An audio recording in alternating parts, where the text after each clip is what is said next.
Well, good afternoon, everybody. It's Thursday, November 12th. Yeah. Tomorrow's the infamous Friday the 13th. Oh boy. Yeah, look, another video. Haha. People are gonna be sick of me. You wanted videos. Here we go. Mindless, boring videos. So I got all my pieces, parts laid out. Clutches, steelies, spans, seal rings and seals and gaskets and rings and bushings. Got my Transgo shift improver kit. Don't call it a shift kit, the purist will yell at you. But I've been using Transgo for many years. Really happy with them. Comes with a lot of more extra little parts, springs, and you know, a lot of neat stuff. Well worth the money. I use them in my Turbo 350s and my Power Glides that I rebuild. And everybody I've sold that to have always been really happy. The B&M, and there's a couple other ones out there. They're not so good. I've used them, I've tried them. I swear they're not much better than stock. But these here, you're going to feel something, and they last. And it's a good quality stuff. And I've had transmission rebuilders tell me that that's the stuff to use, and they would know. Just started getting stuff apart here.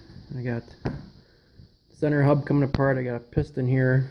Pop that out. They got get the seal rings or piston rings off, or whatever you want to call them. And then clean everything. Big thing with transmissions, you don't want to use rags on nothing because the lint will plug up the little governor filters. This little bugger here.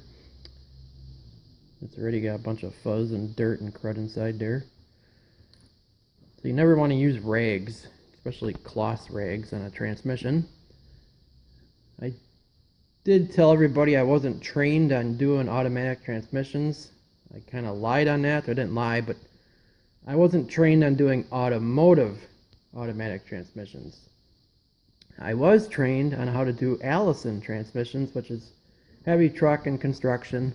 And the teacher I had for that kind of, you know, gave me a bunch of tips in that back in the day. And, you know, kind of still using those tips and tricks and little secret-y kind of stuff that I'm not going to tell you. But rags was one of his big things. I know we all started class that one time, and he had rags everywhere, and we all grabbed the rags and started doing our work, and all of a sudden he stopped the class and told everybody we all failed. We all kind of looked at him like, what do you mean? And this guy was nuts. And he come running around the class, you know, pointing and yelling and screaming, and finally he made us all sit down, and he lectured us and told us why we were playing with rags, and we didn't know.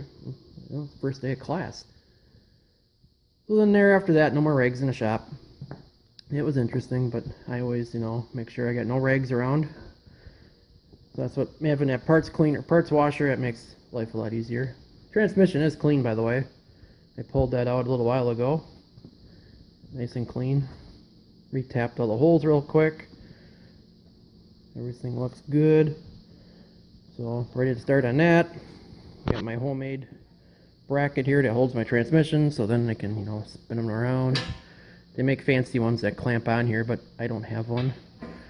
Actually made this when I did the first transmission ever in my life, and that was for the El Camino Turbo 400.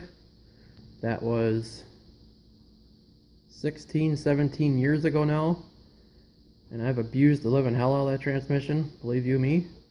Still goes, still works. Leaks a little bit out of the speedo cable. You let it sit for a couple months, it'll make a puddle underneath from there, but that's pretty normal. Other than that, it's a good transmission for my very first one. So everything's laid out. I gotta soak those clutches, I gotta sand up these guys, start getting stuff apart, washing, cleaning, resealing, bushings if need be, and put her back together. So I got pieces, parts everywhere. So yeah, it is kind of intimidating if you've never done one before. Specialty tools, yeah, there's a few. Maybe I'll do another video and I'll explain some of them. Maybe I won't. I don't know. I'm surprised I'm doing another video. I'm putting Mr. Heavy Chevy to shame. He doesn't even do videos during the week. I'm already up to what, 3, 4? Ah. Alright, that's enough of this. I gotta get crack-a-lackin'. Later, guys.